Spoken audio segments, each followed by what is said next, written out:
Hello guys, welcome back to Trading for Beginners, and in this video I'm going to talk about how can you change your interface language on Bitget Wallet. So without any further ado, let's dive right into this exciting video. Now in order to change that, you just simply have to open your Bitget Wallet, and after opening the Bitget Wallet, you just simply have to tap into this four circled icon into the top left corner.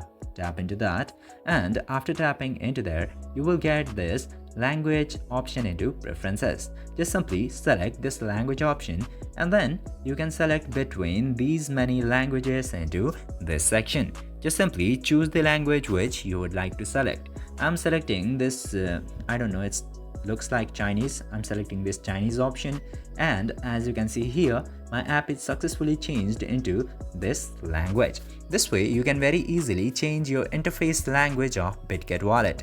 I hope this video was informative for you. If yes, don't forget to like, share and subscribe to the channel to never miss another update. Thank you for watching this video.